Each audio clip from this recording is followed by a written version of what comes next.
भगवते प्रसादो यशाप्रसादन्नगति कुतयति ध्ययंस्तुवंस्तुष्य यशस्त्रिशन्दं वन्दे गुरुश्रीचरणरविन्दम् गुरुकृपा घनीभूतं प्रभुं श्रीहरिनन्दनं ममो जीवन सर्वस्वं भक्त्यालोमि पुनः पुनः राधा कृपामयं वपुं श्रीगुरुदिनतारकं प्रभुं श्रीगौरगोपालं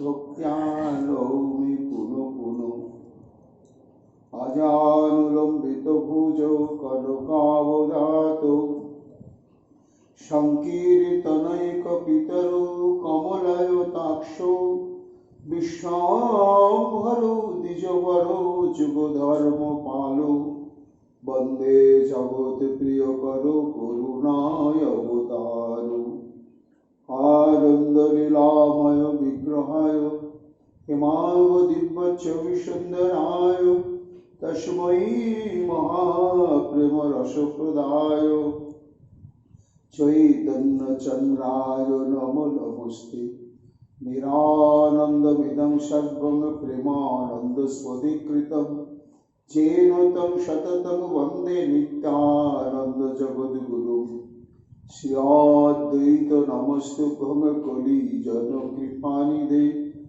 गौरप्रेमप्रदानाय श्रीसीतापतये नमः प्रादिनिस्वरूपाय गौराङ्गसुहृदाय च भक्तशक्तिप्रदानाय गदाधर नमस्तुते प्रणमामि श्रीवासं तमाद्यं पण्डितं मुदा श्रीगौराङ्गकृपापात्रं कीर्तनानन्दमानसं गौरीप्रेमप्रदायैव सर्वत्र समदर्शिने नारायणसुताय च श्रीमन्नरहरये नमो बर्हापीडभिरामं मृगमदतिलकं कुण्डलाक्रान्तगण्डं कञ्जाक्षं कुम्भकण्ठं स्मेतसुभगमुखं सादरेणस्तुवेणुं श्यामं शान्तं त्रिभङ्गं रविकरवसनं भूषितं वैजयन्त्या वन्दे वृन्दावनस्थयुवति शतवृतं ब्रह्मगोपालवेशम् नमो नलिननेत्राय वेणुवाद्यविनोदिने राधाधर सुधापानं शालिने वनमालिने हे कृष्ण करुणा सिन्धो दीनबन्धो जगत्पते गोपेश गोपिकान्त राधाकान्त नमस्तुते मृगं करोति वाचालं पङ्गुं लङ्घयते गिरिं यत्कृपातमहं वन्दे परमानन्दमाधवं तप्तो काञ्चन गौराङ्गी राधे वृन्दावनेश्वरी वृषभानुसुते देवी तं नमामि हरिप्रिये महाभावस्वरूपातं कृष्णप्रियावरीयसी प्रेमी भुक्तिप्रदे देवी राधिका तं नमाम्यहं वन्दे नन्दव्रजस्त्रीणां अदोरेणोऽभिघ्नशो यशां बुरिकथोद्गीतं पुनाते भुवनत्रयम् आचतुर्वदन ब्रह्म देवाहुरपरो हुरि अभालोचन शम्भुर् भगवान् वदनायनि यं प्रभजन्तमनुपेतमपेतकृत्यं द्वैपायन विरह कातरया जुहाव पुत्रिति तन्मया तरवयोगिनि दुस्तं सर्वभूतहृदयमणिमानतोऽस्मि तमादिदेवं करुणानिधानं तमार्वर्णं श्वेतावतारं अपार संसार समुद्र सेतुं श्रीमद्भजामहे श्रीमद् भागवत स्वरूपं वाञ्छाकल्पतरुभ्यश्च कृपा सिन्धुभ्येव च पतितानां पावनेभ्यो वैष्णवेभ्यो नमो नमो। जय रूप सनातन भट्ट रघुनाथ श्रीजीवी गोपाल भट्ट दासेर रघुनाथ भक्ति भरे बंदे छय गोसाइर चरण जहा हইতে विघ्न नाशे अभीष्ट पूरण। जय गौर भक्तवृंद गौर जाদের प्राण सबे मिले देह मोरे निताय गौर भक्तिदान निताय गौर हरि बोल निताय गौर हरि बोल निताय गौर हरि बोल जय जय निताय गौर हरि बोल। राधे राधे राधे जय जय श्री राधे राधे राधे राधे जय जय श्री राधे जय जय श्री राधे जय श्री राधे। इत्ताभीष्टुयो भूमनं त्रिपरिक्रम पादयो नत्ताभीष्टं जगद्धाता सधाम प्रत्यपद्यत। सर्ववेदांत सार पुराण चक्रवर्ती श्री श्रीमद्भागवत महापुराणের दशम स्कंदे चतुर्दश अध्याय परमहंस चूड़ामणि श्री सुखदेव गोस्वामी पाद तार सम्मुखे उपविष्ट ब्रह्म शापग्रस्त महाराज परीक्षित তিনি সাধু শাস্ত্রের মাধ্যমে জানতে পেরেছেন মরণশীল মানুষের জীবনে একটি অপরিহার্য কর্তব্য, সেটি হচ্ছে এক মন প্রাণ চিত্ত হয়ে শ্রী গোবিন্দের লীলা প্রসঙ্গ শ্রবণ কীর্তন এবং স্মরণ কর্তব্য। তাই তিনি নিবিষ্ট চিত্তে শ্রবণ করে চলেছেন। সুখমণি বলছেন, মহারাজ, এইভাবে ব্রহ্মা নিজকৃত অপরাধের অনুশোচনায় দগ্ধীভূত হতে হতে শ্রী গোবিন্দের চরণে নিজের সমস্ত অপরাধ স্বীকার করে ক্ষমা প্রার্থনা করলেন এবং জন্মান্তর হলেও শ্রী গোবিন্দের সেবাধিকার প্রাপ্তি এই আবেদনটি গোবিন্দের চরণে জানালেন। শ্রী গোবিন্দ কিন্তু প্রত্যক্ষভাবে ব্রহ্মার সঙ্গে কোনো কথোপকথন করলেন না, কিন্তু তবুও তাঁর ওই কৃপা দৃষ্টির মধ্যেই যেন অভিব্যক্ত হলো যে ব্রহ্মা এই যে দোষী যতই দোষ করুক, অপরাধী যতই অপরাধ করুক, সে যদি সম্যক রূপে যথার্থভাবে নিজের ভুলটা বুঝতে পারে এবং আত্মসংশোধন হয়ে আর কখনো এই ভুল করবে না, এই রকম যখন দৃঢ় সংকল্প চিত্ত হয়, তখন আমি তাকে ক্ষমা না করে থাকতে পারি না। দাম্ভিক কপটি তারা স্বার্থ সিদ্ধির উদ্দেশ্যে অনেকে চোখে জল ফেলে, কাকুতি মিনতি করে, এমনকি নিজকৃত অপরাধও তারা অকপটে খুলে বলে, কিন্তু বললেও তাদের জীবনের মুখ্য উদ্দেশ্য থাকে স্বার্থ সিদ্ধি। এইভাবে যারা কপটতা নিয়ে আমার কাছে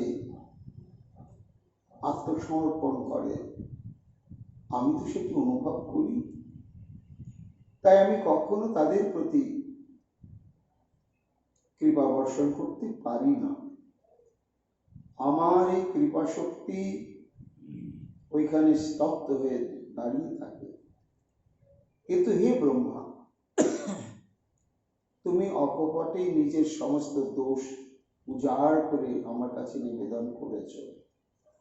শুধু তাই নয়, তত্ত্বজ্ঞান লাভ করেছ। সম্যক তুমি অনুভব করেছ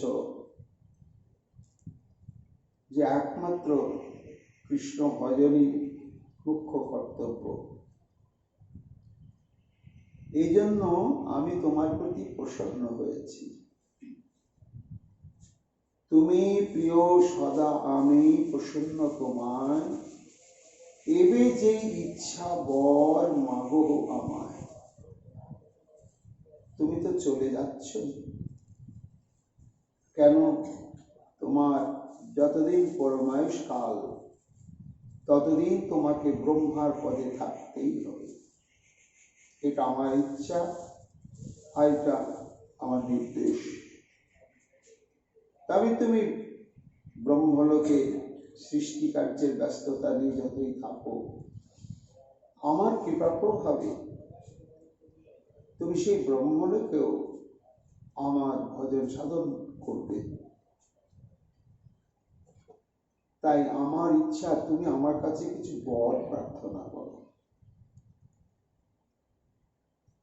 তখন ব্রহ্মা চিন্তা করলেন, কি বর চাইব? যাকে পেলে পাওয়ার কিছু বাকি থাকে না, তাকেই যদি পাই,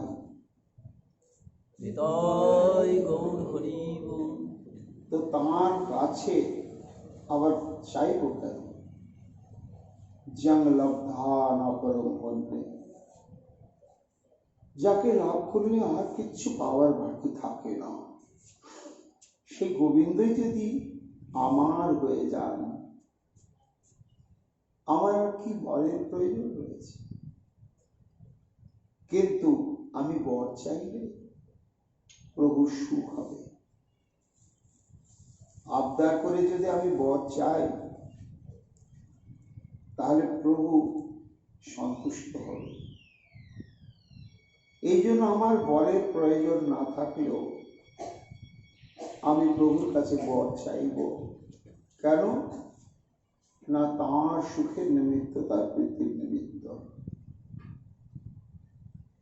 কি বর চাইলেন ব্রহ্মা? বেদকর্তা ব্রহ্মা, তিনি তো সর্বজ্ঞ।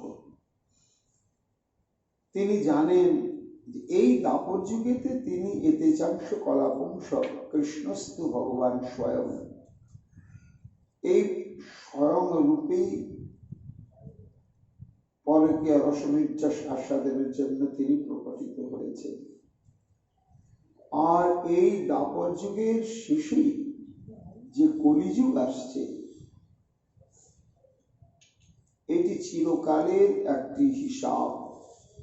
যে দাপর যুগেতে স্বয়ং ভগবান অবতীর্ণ হন,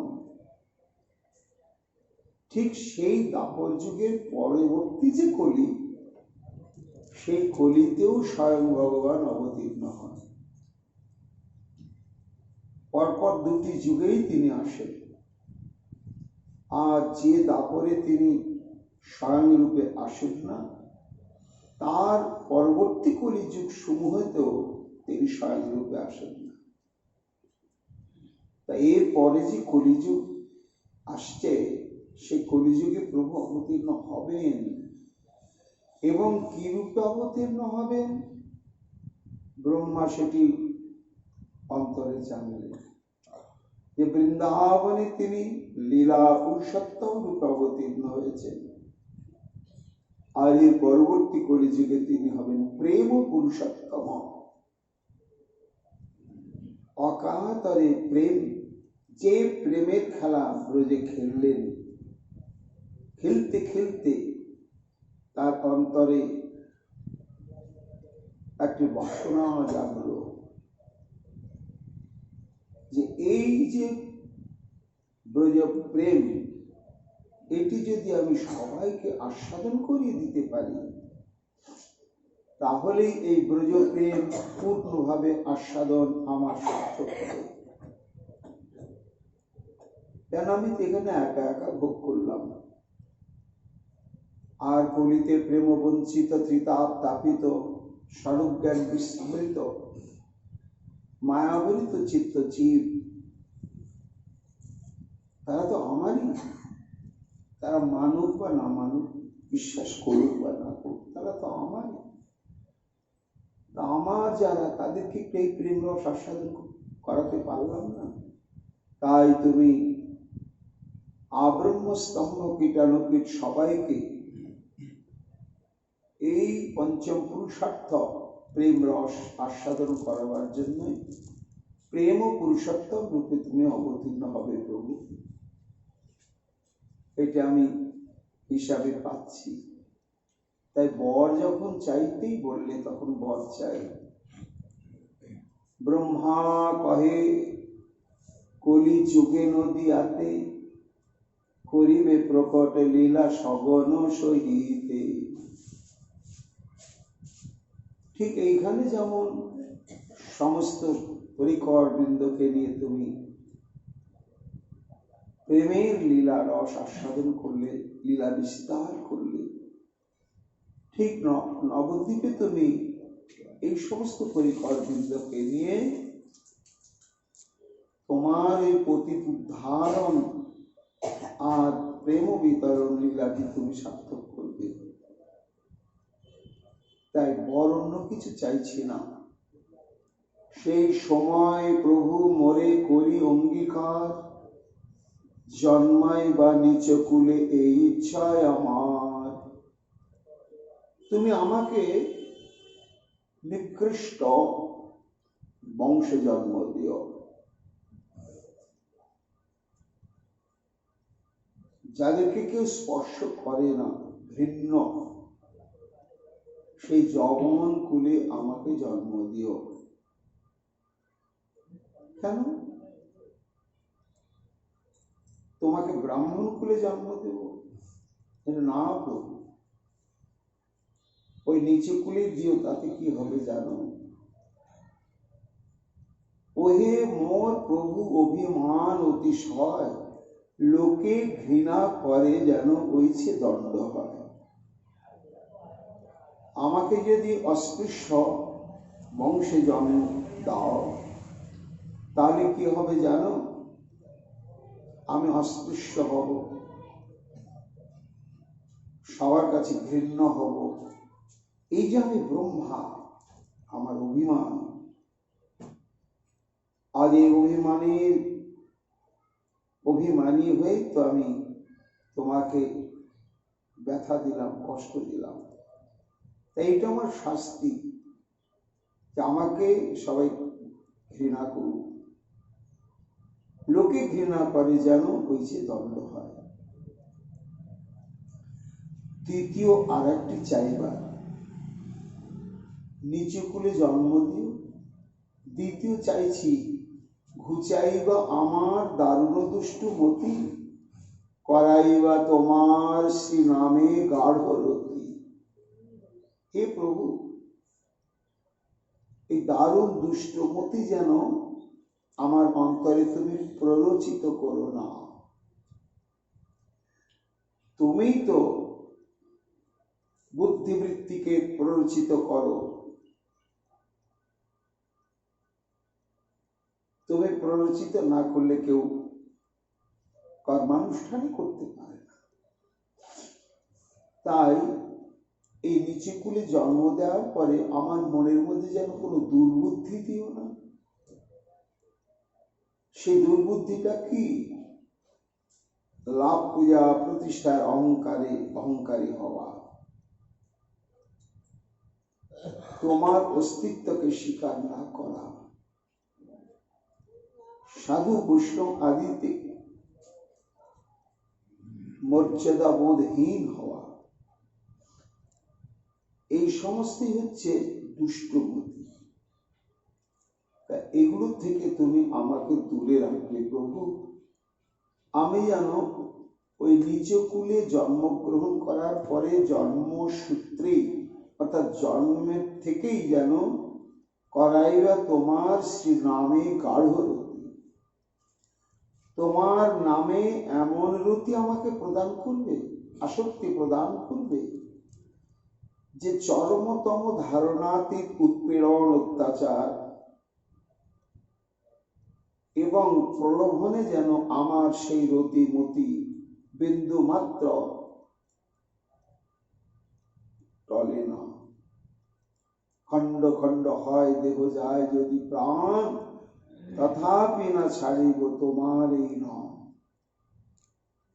এইরকম দিও। আর তৃতীয় আর একটি চাইছি, এবেলে যে আমায় মোহিত কইলা মোরে, তাহা না করিবা প্রভু সেই অবতারে। আর এই যে তোমার নদী অবতারে প্রেম পুরুষোত্তম স্বরূপে তুমি নাম প্রেম বিতরণ করবে, তখন যে আমার জন্ম তুমি আমায় দেবে, কিন্তু তুমি যেমন আমাকে মায়াতে বিমুগ্ধ করে দিয়েছ, তোমার এই যোগমায়ার প্রভাব থেকে মুক্ত হতে পারে কি? তাই আমি আগেই তোমার চরণারবিন্দে নিবেদন করে রাখছি, ওই নদিয়া অবতারে তুমি যেন আমার উপরে এইভাবে মায়া বিস্তার করে আমার চিত্তকে যেন তুমি আচ্ছন্ন করে দিও না প্রভু। তারপরে সর্বশেষ আমার আর একটা বর চাইছি, অনুক্ষণ তোমার ভক্তের সঙ্গ চাই, জীবনে মরণে যেন তোমারই ধ্যায়। তোমার ভক্তের যেন সঙ্গ পায় প্রভু, সর্বক্ষণের জন্য সর্বতোভাবে। তাহলে আমার আত্মরক্ষা হবে। সাধু সঙ্গ, ভক্ত সঙ্গই হচ্ছে সাধকের সাধন ভজন রক্ষার একমাত্র সহজতম উপায়। শুনিয়া ব্রহ্মার বাক্য প্রভুর উল্লাস, প্রভু কহে পূর্ণ হবে সব অভিলাষ।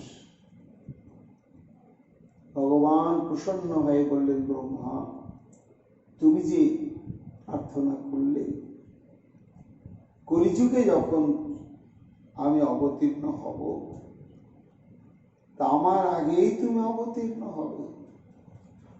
আর যা যা বর আমার কাছে চাইলে, ঠিক সেই বরগুলোই তুমি প্রাপ্ত হবে এবং জগতের দৃষ্টান্ত স্থাপন করবে, জগৎ নাম সাধনা করবে, তোমাদের লক্ষ্য স্থির করে তোমার দিকে তাকিয়ে তাকিয়ে। তুমি হবে নাম সাধকের ধ্রুবতারা, আলোকবর্তিকা স্বরূপ এবং প্রশস্ত সরণী। যা তোমার এই সর্ববাসনা তুলে না। সুখমণি বলছে তখন এত আনন্দ। তার নিয়ম হচ্ছে ভগবত বিগ্রহকে 4 বার প্রদক্ষিণ করতে হয় কমপক্ষে, কিন্তু ব্রহ্মা আনন্দের আতিশয্যে ত্রিপরিক্রম পাদায় নত্বাভিষ্টম,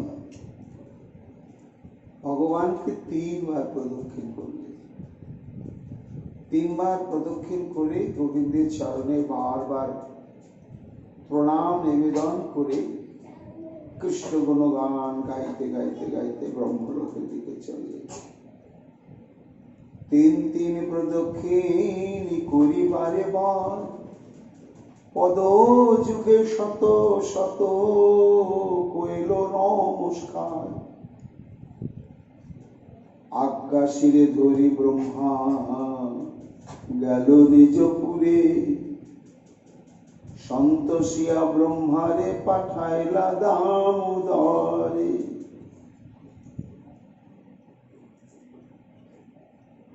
তারপরে মহারাজ পরীক্ষিত বললেন, গুরুদেব ব্রহ্মা তো চলে গেলেন, এইবার পরবর্তী লীলা প্রসঙ্গটি কিভাবে বিস্তার করলেন শ্রীকৃষ্ণ?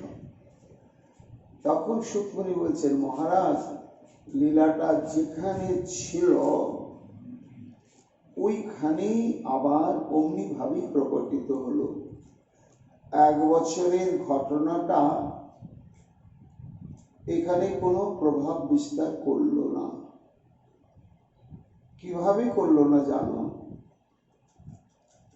তত অনুজ্ঞাপ্য ভগবান সভুগম প্রাগবস্থিতান বৎসমান কুলীন মান্যিনে যথা পূর্ব সখন সকম। ওই যে পুলিন ভোজন শুরু হয়েছিল, শ্রীকৃষ্ণ পদ্মে প্রস্ফুটিত কুসুমের কর্ণিকার ন্যায় মাঝখানে ছিলেন, আর অন্তরঙ্গের তারতম্যানুসারে মণ্ডলী বন্ধের সমস্ত সখারা বসে বসে ভোজন করছিলেন, আর তাদের বৎসগণকে অনতি দূরে তৃণক্ষেত্রে চারণে নিয়োজিত করে তাদেরকে সংকেতের দ্বারা জানিয়েছিল যে তোমরা কোথাও যাবে না। এই ছিল দৃশ্যটি। এইবার ব্রহ্মা তো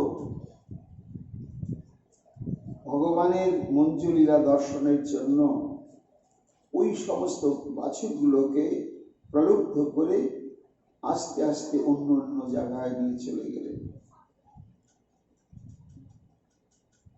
এইবার সমস্ত সখারা তো চঞ্চল হয়ে গেল। কৃষ্ণ বলেন, না না, চিন্তা আমি ঘুরে নিয়ে আসছি, তোরা যেমন আনন্দে ভোজন করছিস ভাই, এই ভোজন আনন্দ থেকে নিজেদের বঞ্চিত করিস না। জানিস তো আমি ঠিক ফিরিয়ে নিয়ে আসবো। গোবিন্দ নিজেও ভোজন করতে করতে সেই বাছুরগুলোকে অন্বেষণ করতে চলে গেলেন। এই লীলাটি অবস্থাতেই যখন কৃষ্ণ চলে গেলেন, তখন ব্রহ্মা ও সখাদের নিয়ে গিয়ে তাদেরকে অন্তর্ধানে রেখে দিলেন। এই যে সখাদের স্মৃতি, যে কৃষ্ণ বাছুর খুঁজতে গেল, ফিরে আসেন এখন, তো তারা যতই কৃষ্ণ বলুক তোরা আনন্দে ভোজন কর, কৃষ্ণ সঙ্গশূন্য হয়ে তারা কি আনন্দে ভোজন করতে পারছে না। তাদের সে আনন্দ, সে স্ফূর্তি আসছে না। কিন্তু কৃষ্ণ বলেছে তোরা খেতে থাক, বলেছে, তাই ওই যন্ত্রের মতন একটু একটু মুখে দিচ্ছে, আর কতক্ষণে কৃষ্ণ ফিরে আসবে। ঠিক এই অবস্থাতেই ব্রহ্মা এদেরকে হরণ করেছিল, যোগনিদ্রায় নিদ্রিত রেখে দিয়েছিল। সুখমণি বলছেন, মহারাজ ঠিক ওই সমস্ত সখাদের শ্রীকৃষ্ণ সেখান থেকে নিয়ে এসে, ওই যে তারা মাঝে মাঝে দেখছিল কৃষ্ণ বাছুর খুঁজতে গেল আর বলেছে তোর আনন্দে ভোজন করতেই থাক, তো তার ঠিক সেই ধারণা নিয়ে সেই অবস্থাতে যেখানে বসেছিল কৃষ্ণ তাদেরকে সেখানেই বসিয়ে দিল। ঠিক সেই দৃশ্য তারা তাকাচ্ছে। আর শ্রীকৃষ্ণ ব্রহ্মা ওই বাছুরগুলোকে যেখানে হরণ করে রেখে দিয়েছিল, সেখান থেকে ব্রহ্মা প্রকৃত আসল বাছুরগুলোকে নিয়ে এসে তখন ওই সখাদের ভোজনের সময় যে স্থানেতে তারা পূর্বে ঘাস খাচ্ছিল, ঠিক ওইখানেই তাদেরকে রেখে, এ শ্রীদাম, এই সুবল, এই যে আমি এলাম, তোরা ভোজন করছিস তো? বলতে বলতে ধীরে ধীরে এগিয়ে আসছেন। ঠিক এই দৃশ্যটি প্রকাশ হয়ে গেল। সুখমণি বলছেন, মহারাজ এই যে মাঝে 1 বছরের বিরাট ঘটনা, এগুলো কিন্তু সখারা কিছু জানল না। একস্মিন নপি জাতীয়ন্তে প্রাণেশং শান্তরাত্মনঃ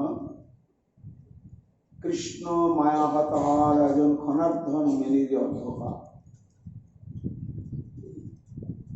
তারা ভাবছে আমরা ওইখানেই বসে আছি, ওই তো কৃষ্ণ বাছুর খুঁজতে গিয়েছিল, ওই তো বাছুরগুলোকে নিয়ে ফিরছে, আর আমাদের কোনো চিন্তা নেই, বাছুরগুলো আর হারায়নি, ঠিক পাওয়া গেল। এই যে মাঝে একটা বছর অতিবাহিত হয়ে গিয়েছে, এই একটা বছর যে কৃষ্ণ সঙ্গ থেকে তারা বঞ্চিত হয়েছিল, এটা অনুভবই করতে পারলে না। কেন পারলে না? কৃষ্ণ মায়া হতা, গোবিন্দের এই মায়া শক্তির প্রভাবে প্রভাবান্বিত হয়ে তারা কেউ সেটি অনুভব করতেই পারল না। তারা ভাবছে ওই তো কৃষ্ণ বাছুর খুঁজতে গিয়েছিল খেতে খেতে, ওই তো আবার আসছে। এই রূপে বৎসরে পরিপূর্ণ হইল, তিলেক সমান হেন বালকে জানিল। কৃষ্ণ মায়া মোহিত হইয়া শিশুগণ বৎসর জ্বালিল যেন যায় এখন। পরীক্ষিত বলছেন, গুরুদেব তো আশ্চর্য ঘটনা। হ্যাঁ, বলে আশ্চর্য ঘটনা কিছু নয়। কিং কিং ন বিস্মরন্তি হ মায়া মোহিত চেতসা জন্মোহিতং জগৎ সর্বম অভীষ্ণ বিস্মৃতাত্মকম। কৃষ্ণের প্রভাবে হয় না, জগতে এমন কিছু নেই মহারাজ পরীক্ষিত। তার মায়ায় মুগ্ধ হয়ে সমগ্র জগৎ কিন্তু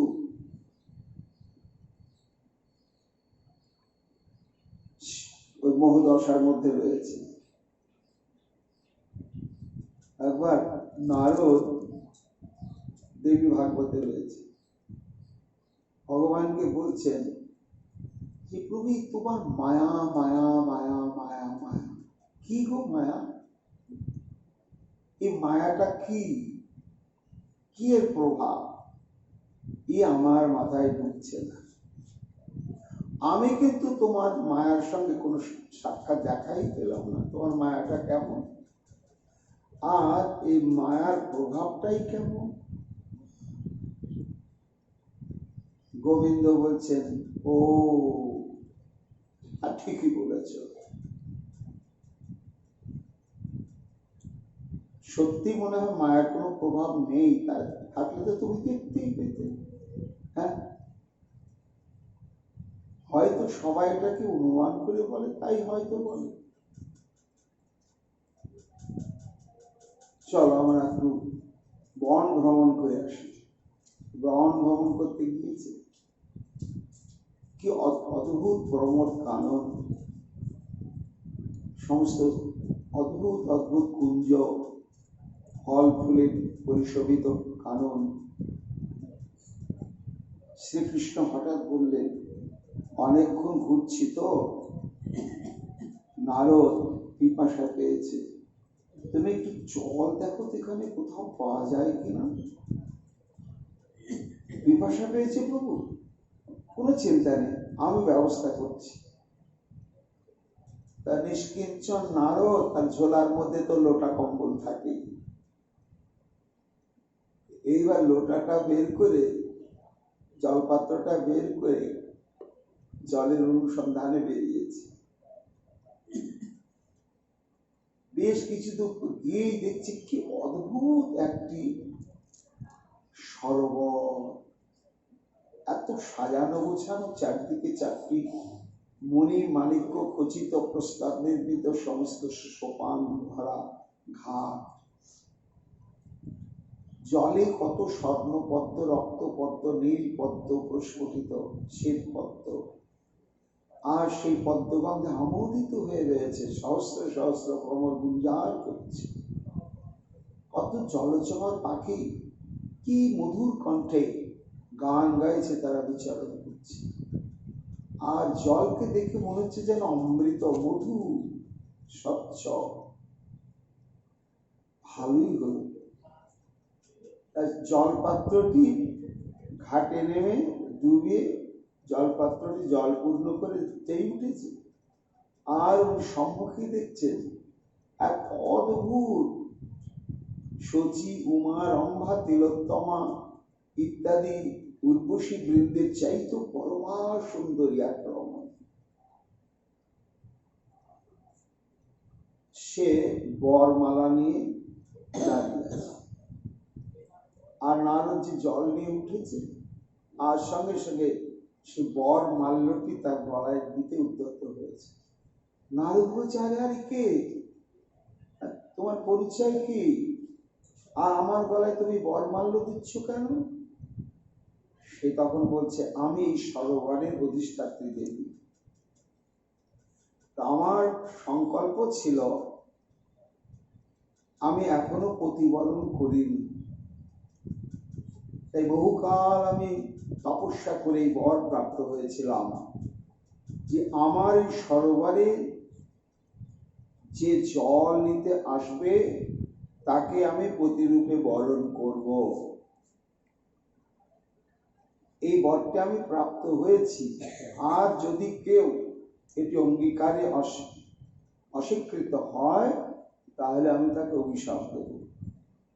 তুমি এতদিন আমার অধীর প্রতীক্ষায় দিন গুনছিলাম, আমার জীবন যৌবনটা বোধহয় ব্যর্থই হয়ে গেল, আমি উপযুক্ত পতি পেলাম না, কিন্তু দেখো আমার ইষ্টদেবীর ইচ্ছায় আমি পেয়েছি, তাই আমার এই প্রতিজ্ঞা, এই তোমার গলায় আমি মালাটি দিলাম, আজ থেকে তুমি আমার পতি। মালাটা পরিয়ে দিল। এবার নারদ কেমন হয়ে গেল যে আমার বিয়ে হয়ে গেল, তা আমি তো সাধু ছিলাম। তখন তার হস্ত ধারণ করে বলে, ওই যে আমার প্রাসাদ, ওটা আমার প্রাসাদ তো এতদিন ছিল, আজ থেকে তুমি আমার পতি, এই প্রাসাদটা তোমার। সেই প্রাসাদে গিয়ে দেখছে, ও কত ভোগ বিলাস আমোদ প্রমোদের উপকরণে ভরা। তখন স্বামী স্ত্রীর ন্যায় বসবাস শুরু হয়ে গেল। হতে হতে এইবার সেই রমণীটি গর্ভবতী হলে, সন্তান ভূমিষ্ঠ হলো। তখন নারদের কি সুখ। শিশুরা কোন ভাষায় প্রথমে কথা বলে ভাষাটা বোঝা যায় না, ইংরেজি না বাংলা কি ভাষায় তথ্য করে, কিন্তু যাই বলে বাবা মার কাছে যেন অমৃতের টুকরো কানে যেন হচ্ছে। সে কি সুখ। নারদ একেবারে মোহগ্রস্ত। শিশুটি যতই বড় হচ্ছে তার প্রতি ততই মমতা স্নেহ গাঢ় হচ্ছে। দৈবক্রমে শিশুটি হঠাৎ সর্পাঘাতে মৃত্যুবরণ করল। যখন মৃত্যুবরণ করেছে তখন নারদ এত শোকাহত হয়ে পড়েছে যে ওই মৃত শিশুটার পা দুটো জড়িয়ে দিয়ে, হা পুত্র, হা পুত্র, আমি কি করে বাঁচব, তুমি কোথায় গেলে, যেখানে গেলে আমায় নিয়ে চলো, এই বলে একেবারে ধুলায় পড়ে ছটফট করছে, আর কি আত্মস্বরে কাঁদছে। গোবিন্দ বলছেন, ও নারদ, জল কখন দেবে? এর মধ্যে হঠাৎ কৃষ্ণের বাণী কণ্ঠে যেতেই আত্মচেতনা ফিরে এসেছে। দেখছি গোবিন্দ দাঁড়িয়ে আছে। আরে আমি তো সেই নারদ, সেই জলের লোকটা, কিন্তু বিবাহ হলো, আমি আমার ঔরসে পুত্রের জন্ম হলো, উফ, এই সংসারে বিবাহ জন্ম মৃত্যুর কি সুখ, কি আনন্দ, আর কি ব্যথা, আর কি শোক, এটা আমার অভিজ্ঞতা ছিল না। কিন্তু কিছুই নেই। তখন বুঝলেন যে ও এরই নামে মায়া। এই মায়াতে সমগ্র ব্রহ্মাণ্ড বিমোহিত হয়ে রয়েছে। এই মায়ার প্রভাব থেকে কেউ মুক্ত হতে পারে? ভোলেনাথ, যাকে মহেশ বলা হয়,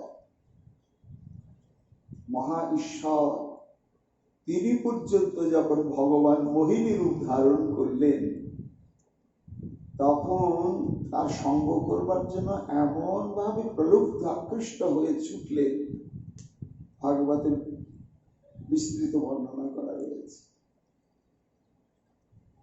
তা এই হচ্ছে ভগবানের মায়া। সুকমণি বলছে, মহারাজ, এই জগৎ বিমোহনকারী মায়ার প্রভাবে যে ওই সমস্ত সখাগণ বুঝতে যে পারবে না, এতে আশ্চর্য হওয়ার কিছু নেই। কেন? শ্রীকৃষ্ণ দেখলেন যে এদের যদি আমি চেতনাবোধটা যথাবস্থিত রেখেই দিই, তাহলে এদের একটা অসংলগ্ন ভাব অন্তরে প্রকাশ পাবে। আমরা কোথায় ছিলাম, আবার এখানে চলে এলাম, কি হলো? এই জন্য তারা বুঝতেই পারলে না যে 1 বছরে এত কিছু ঘটনা ঘটে গেল। তারা সেই যেমন ছিলাম তেমনি সেখানে আছে। কৃষ্ণ মায়ায় বিমোহিত কি কি না পাশরে, জগত মোহিত যার যোগ মায়া বলে। তারপরে সখারা উচ্চ শ্রীদ কৃষ্ণ স্বাগতম তে অতি রঙ্গসা নৈক প্রভুজি কবল এই তো সাধু ভোজ্যতাম। কানাই, সত্যি ভাই, আমরা ভেবেছিলাম যে তুই কত দেরিতে আসবি। কেন?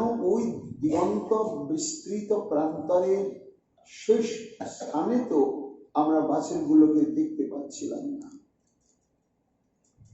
এত দূর দূরান্তরে গিয়ে বাছুরগুলোকে খুঁজে খুঁজে তুই যে পেয়েছিস আর নিয়ে এসে যথাস্থানে রেখেছিস, এ তো আশ্চর্য ভাই। আর আমরাও খেতে পাচ্ছি না, এক গ্রাসও মুখে দিতে পারছি না। কেন? না তোর সঙ্গ থেকে বঞ্চিত হয়। এই জন্য তাড়াতাড়ি আয়, একসঙ্গে আবার আমরা ভোজন করি। এইরূপ সারি সারি মণ্ডল রচন, সেইরূপ শিশুগণ করয়ে ভোজন। বাছুর আনিয়া কৃষ্ণ দিল বিদ্যমানে, জুথু জুথু করিয়া থইল সতীধানে। শিশুগণ দেখিয়া ডাকিল উচ্চস্বরে, আইসো আইসো প্রাণ ভাই মণ্ডল ভিতরে। তোমা বিনা এক গ্রাসে অন্ন নাহি খায়, এক দিঠি করিয়া তোমার দিকে চাই। আসিয়া ভোজন করো সখাগণ লইয়া, তবে আর খেলা খেলি সুখে ভাত খাইয়া। বেলা যেটুকুনি আছে, ভোজন সমাধা হলে আবার আমরা বিনোদ খেলা খেলব। এইভাবে সুকমণি বলছেন, মহারাজ, শ্রীকৃষ্ণ তাদের মাঝে বসলেন।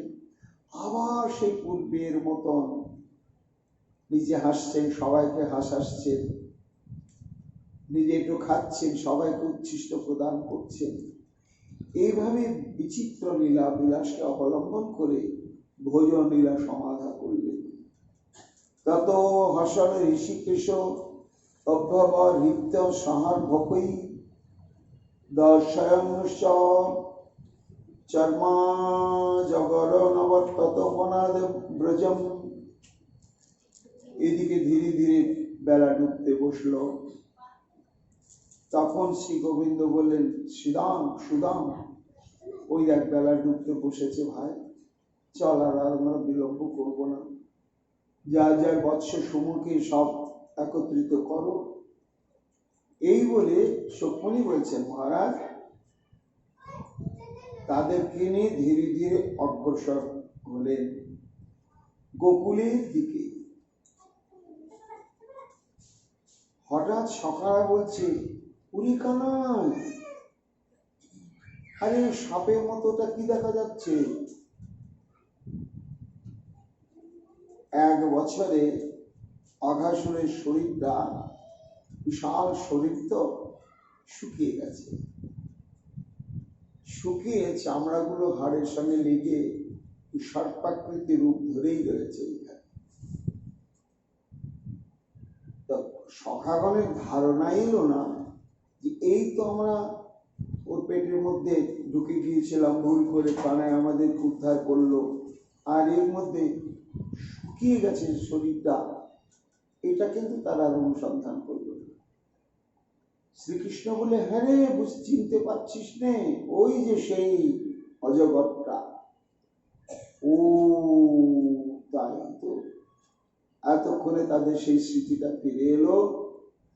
ঈষৎ হাসিয়া কৃষ্ণ বালকের মেলে ভোজন করিয়া পাছে চলিল গোকুলে। বন মধ্যে সর্পের শুকানো চর্ম খান দেখিয়া চলিলা শিশু সঙ্গে ভগবান। তারপরে যখন তারা বনের সীমানা শেষ করে যখন গোকুলের সীমানার মধ্যে প্রবেশ করছে, তখন সবাই শ্রীকৃষ্ণকে বন্য সাজিয়ে দিল। বলে, দেখো ব্রজবাসীরা, আমরা বনে কোন সাজে সেজে থাকি, সেই শাস্তি কেমন। বর্হা প্রসন্ন বন ধাতু বিচিত্রাঙ্গ প্রদাম বিনোদল সিংহ রবোৎসবাঢ্য বৎসান গৃহ্ণ অনুগীত পবিত্র কীর্তি গোপী দৃগুৎসব দৃশি প্রবিবেশ গোষ্ঠম। সেই ময়ূরপুচ্ছ শ্রীকৃষ্ণের মস্তকে, তারপরে নানা রকম রঙিন রঙিন মাটি পাওয়া যায়। তাই কি কত রকম অলঙ্কা চিত্র বিচিত্র সমস্ত অঙ্কন করলেন কৃষ্ণের সমস্ত অঙ্গে অঙ্গে, বনমালা পরিয়ে দিলেন।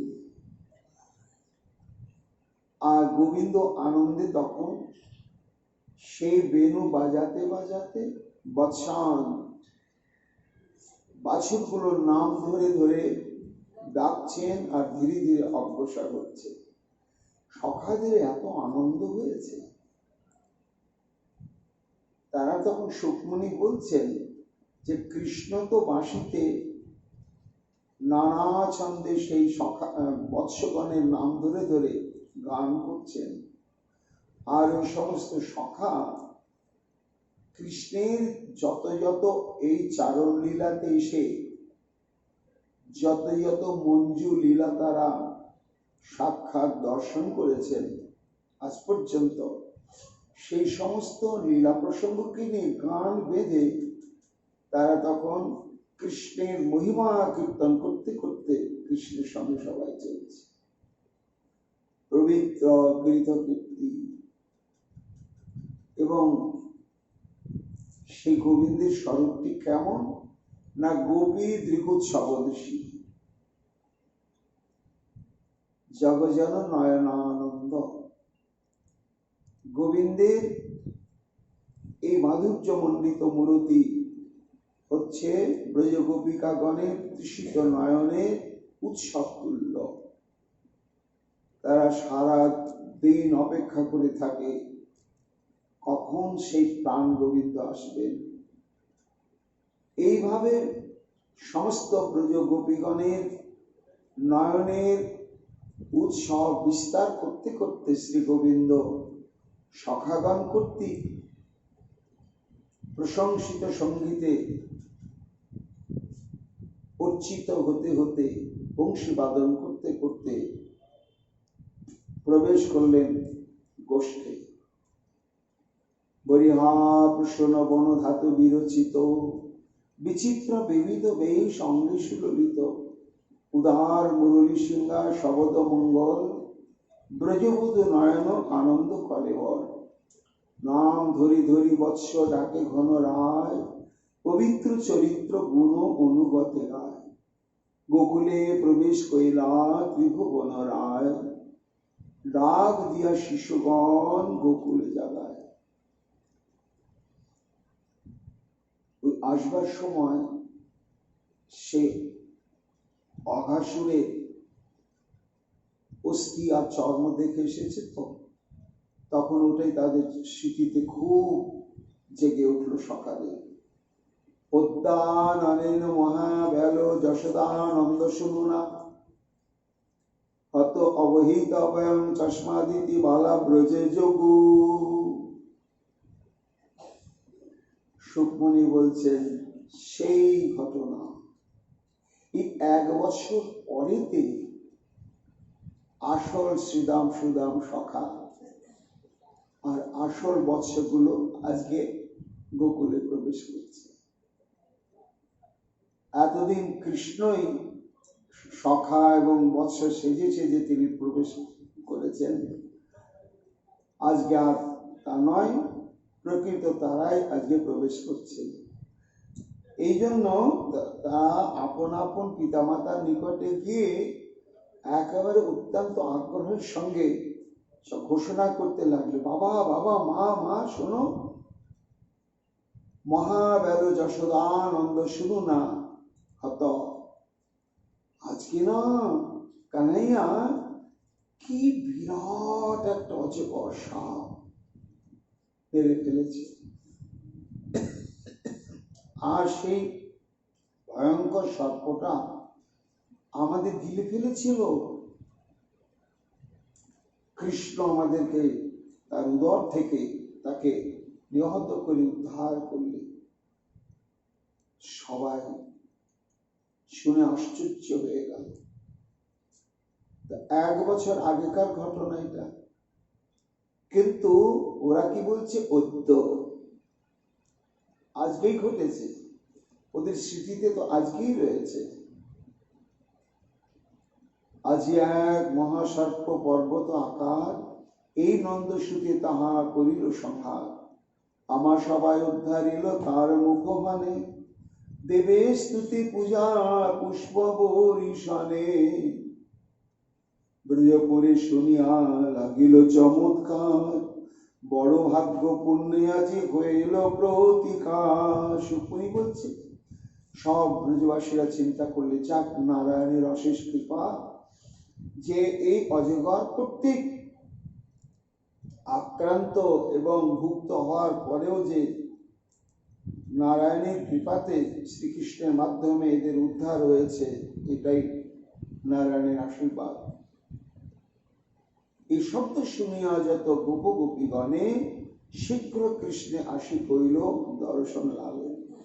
সুকমণি বলছেন তখন সবাই ছুটে এলো কৃষ্ণের দিকে। এই কৃষ্ণ সেই সর্প কর্তৃক অবলঙ্কিত আমাদের সন্তানকে রক্ষা করেছে।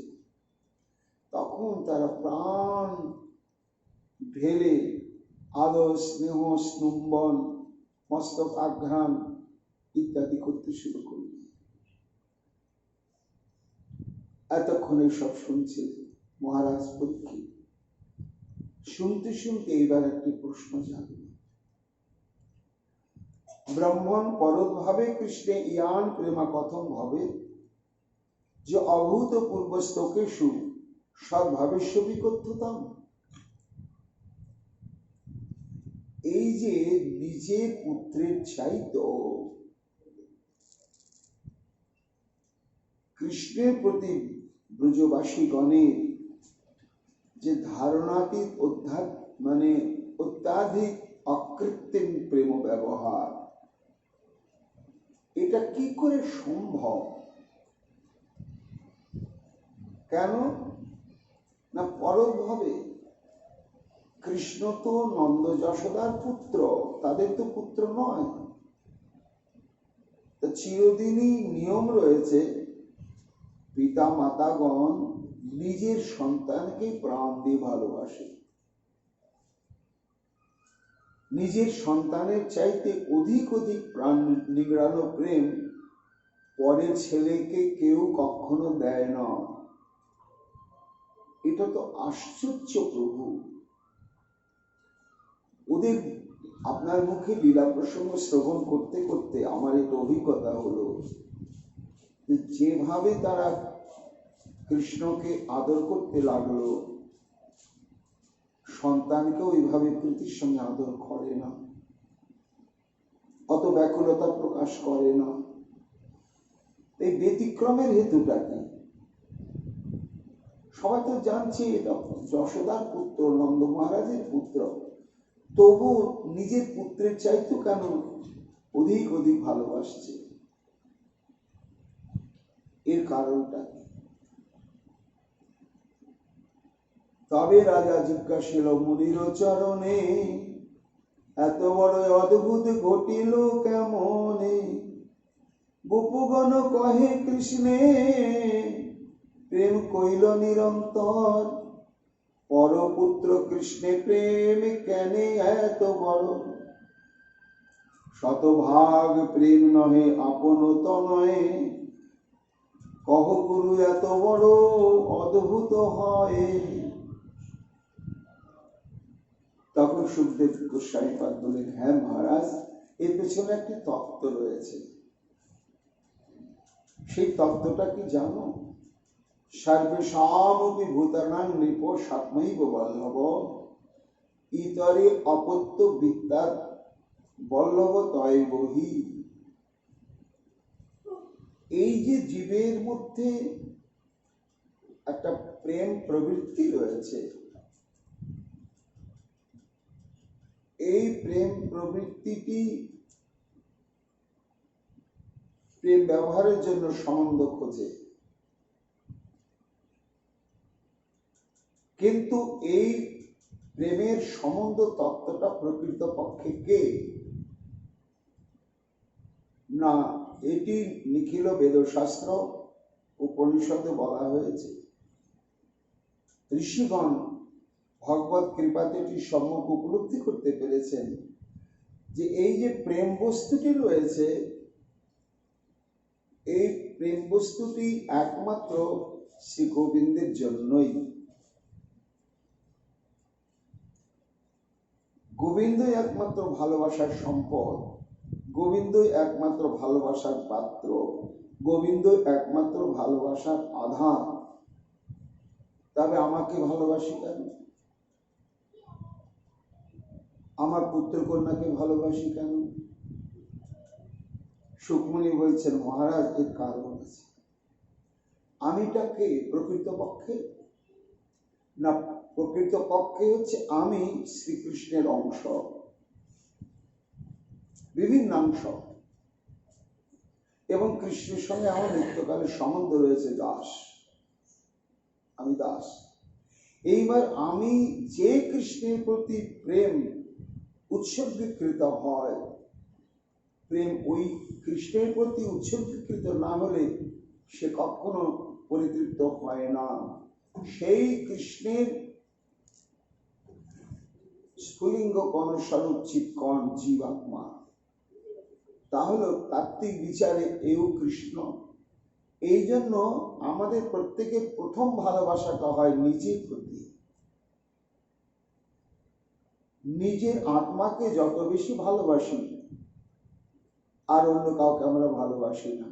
কিন্তু আত্মা হচ্ছে কৃষাংশ শতকভাগ 50% করি, তা সম সূক্ষ্ম জীবের স্বরূপ বিচারে। তা এই যে ভালোবাসার প্রবৃত্তি হচ্ছে বিভু, আর আত্মা হচ্ছে অনু। এই জন্য আত্মাকে ভালোবেসে কখনো এই ভালোবাসার প্রবৃত্তিটি পূর্ণতা প্রাপ্ত হয় না। আবার আমি এবং আমার, প্রথমে আমাকে ভালোবাসি, তারপরে আমার সঙ্গে যারা জড়িয়ে পড়েছে, আমার ছেলে, আমার স্ত্রী, আমার পুত্র, আমার স্বামী, এরা ভালোবাসার সম্পর্ক। কেন না, ওই যে আমার সঙ্গে সম্পর্কিত হয়েছে আর ওদের মধ্যে ওই চিৎকন কৃষ্ণ তত্ত্বটি রয়েছে, তাই আমাদের ভালোবাসা হয়। কিন্তু সেই ভালোবাসা পূর্ণতা লাভ হয় না। এই ভালোবাসার পূর্ণতা লাভ কখন হবে? যখন আমরা গোবিন্দকে ভালোবাসবো, তখন নিজেকে ভালোবাসার বৃত্তিটাও থাকবে না। কেন? আমি তো ক্ষুদ্রাতি ক্ষুদ্র, প্রেম একে ভালোবেসে তখন সে তৃপ্ত হচ্ছে না। ঘুমৈব সুখম নাল্পি সুখমস্তি, সে ঘুমা তত্ত্বটি হচ্ছেন শ্রীকৃষ্ণ। এই জন্য সুখমণি বলছেন যে মানুষের ভেতরে যে স্নেহ, মমত্ববোধ ইত্যাদি যা কিছু রয়েছে, এই দুটি স্বরূপ, একটা হচ্ছে প্রাকৃত, একটি অপ্রাকৃত।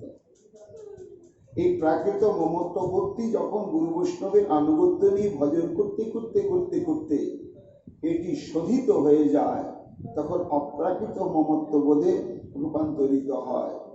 আর তখনই সে দেখে, আরে আমি তো ভালোবাসার সম্পদ নয়, আমার সঙ্গে যারা সম্পর্কিত তারাও ভালোবাসার সম্পদ নয়, ভালোবাসার সম্পদ একমাত্র শ্রী গোবিন্দ ছাড়া আর কেউ নাই। তাই এই জন্যই গোপীরাও জানে না তত্ত্ব বিচারে যে এই কৃষ্ণই একমাত্র পূর্ণানন্দময় চিন্ময় পূর্ণ তত্ত্ব ভালোবাসার সম্পদ। তারা তো জানে না, কিন্তু তাদের অন্তর্নিহিত প্রেম সে ওই ক্ষুদ্র ক্ষুদ্র আনন্দ সত্তাকে ভালোবেসে সুখ পায় না, তাই তাদেরকে আকৃষ্ট করে কৃষ্ণের দিকে। আর তারা কৃষ্ণকে নিজের পুত্রাদি হতেও অধিক অধিক ভালোবাসে। কৃষ্ণ এনম এবহি তমাত্মা অখিল আত্মনম জগৎহিতায় সব পত্র দেহি বাভাতি মায়া। এখন প্রশ্ন হচ্ছে, পরীক্ষিত বললেন যে গুরুদেব, যদি শ্রীকৃষ্ণই একমাত্র ভালোবাসার পাত্র হয়ে থাকেন, তা আপামর জগতের জীব সেই কৃষ্ণকে পাবে কি করে? না পেলে তো তাকে ভালোবাসা যাবে না, আর ভালোবাসা সার্থক হবে না। স্নেহ, প্রীতি ইত্যাদি যত কিছু পূর্ণতা প্রাপ্ত হবে না। কিন্তু সেই শ্রীকৃষ্ণকে কি পাওয়া সম্ভব? তখন সুখমণি বলছেন, হ্যাঁ সম্ভব। কি করে সম্ভব জানো মহারাজ? জগদ্হিতায় সব পত্র দেহি বাভাতি মায়া। জীবের অন্তঃকরণে যেমন ভালোবাসবার জন্য একটা ব্যাকুলতা রয়েছে, তেমনি গোবিন্দের মধ্যেও রয়েছে ভক্তের ভালোবাসা পাবার জন্য ব্যাকুলতা। আর এই ভক্তের ভালোবাসা পাবার এই ব্যাকুলতাই ভগবানকে বাধ্য করে যুগে যুগে এই জগতে অবতীর্ণ হওয়ার জন্য। কিন্তু তোমরা তো আমাকে যথাবস্থিত না পাওয়া পর্যন্ত ভালোবাসতে পারবে না, আর আমি তৃপ্ত হতে পারবো না। তাই জগৎ হিতায় সব পত্র দেহে আবাদি। জগতের কল্যাণ কি না, জীবের অন্তঃকরণে যে প্রেম প্রবৃত্তি, সেটি যতক্ষণ পর্যন্ত শ্রীকৃষ্ণের সঙ্গে সম্বন্ধিত না হবে, উৎসর্গীকৃত না হবে, ততক্ষণ পর্যন্ত জীবের সার্থকতা নেই, ভীতি নেই। যাতে জীব আমাকে প্রত্যক্ষ অনুভব করে, আমাদের সম্বন্ধ স্থাপন করে আমাকে ভালোবাসতে পারে, তার জন্যই তিনি দেহ ধারণ করে যুগে যুগে অবতীর্ণ হন। এবং এই তত্ত্বটি যখন অনুভব করে কেউ, তখন কি হয়? সর্বত্রই তার কৃষ্ণ স্ফূর্তি হয়। সর্বেষামপি বস্তুনাং ভাবার্থ ভবতি স্থিত তস্যাপি ভগবান কৃষ্ণ কিমতৎ বস্তুর উৎপত্তম। সেই কৃষ্ণই, যাহা যাহা নেত্র পড়ে তাহা কৃষ্ণ স্থির। এবং তখন কি হয় জানো মহারাজ? সেই গোবিন্দকে শুধু ভালোবাসা নয়, ভালোবাসা মানে হচ্ছে আত্মোৎসর্গ, সবকিছু দিয়ে দেওয়া। এইভাবে দিয়ে যারা গোবিন্দের চরণকে আশ্রয় করে, তাদের স্বতন্ত্রভাবে আর ভবসমুদ্র পার হওয়ার আলাদা ভজন সাধন চেষ্টা করতে হয় না, ওই সম্বন্ধ স্থাপন করে চরণ আশ্রয় সঙ্গে সঙ্গে হয়ে যায়। সমাশ্রিতা যে পদ পল্লব প্লবম মহৎ পদম পূর্ণ যশ মুরারি অবাম্বুদির বৎস পদম পরম পদম পদম যদ পদম যদ বিপদম নতি সাম। সুকমণি বলছে, মহারাজ আমাদের এই লীলা প্রসঙ্গের বর্ণনা আমরা শেষের দিকে আসছি। এই ব্রহ্মমোহন লীলার সমস্ত সার তত্ত্বটা এটাই যে গোবিন্দের চরণ সর্বান্তঃকরণে আশ্রয় করতে হবে। তার চরণই হচ্ছে ভবসমুদ্র অতিক্রমের নৌকা। এবং তিনি কেমন মহৎ পদম পূর্ণ যশ মুরারি, একমাত্র সাধু মহাত্মাগণের তিনি হচ্ছেন একমাত্র হৃদয়ের সম্পদ এবং তিনি হচ্ছেন উত্তম শ্লোক। এই তার চরণ যদি কেউ আশ্রয় করে, ভবাম্বুধির বৎসপদম অপার দুস্তর ভব সমুদ্রটা তখন গরুর খুরের গর্তের মধ্যে যে জল থাকে ঠিক ওই রকম ক্ষুদ্রাতি ক্ষুদ্র হয়ে যায়। শুধু তাই নয়, এই যে কৃষ্ণ বিস্মৃত হয়ে থাকার জন্য মানুষের জীবনে প্রত্যেকটি পদে পদে পদে পদে বিপদ, হাজারো রকম বিপদ, একরকম নয়। কিন্তু যখন সর্বান্তঃকরণে কেউ গোবিন্দ চরণ আশ্রয় করে, তখন এই পদে পদে তার বিপদ আর ঘটে না, আর ঘটার কোনো সম্ভাবনাও থাকে না। এই জন্য সর্বান্তঃকরণে কৃষ্ণের চরণে আশ্রয় কর্তব্য। এই তত্ত্বে সর্বমাখ্যাতম যৎ কৃষ্ণ অহমিতায়া তৎ কৌমারে হরিকৃতম পৌগণ্ডে পরিকীর্তিতম। তোমার প্রশ্নের উত্তর এইখানে শেষ হলো। তুমি প্রশ্ন করেছিলে যে 1 বছর আগে ঘটে যাওয়ার ঘটনাটা সখাগণ বাড়িতে এসে বলছে আজকেই ঘটলো। এটা কি করে একটা অতীত কাল বর্তমান কালে ফিরে আসে কি করে? কেন ফিরে এসেছিল সেটাই তোমাকে বুঝাতে গিয়ে আমি বিস্তৃতভাবে আলোচনা করলাম।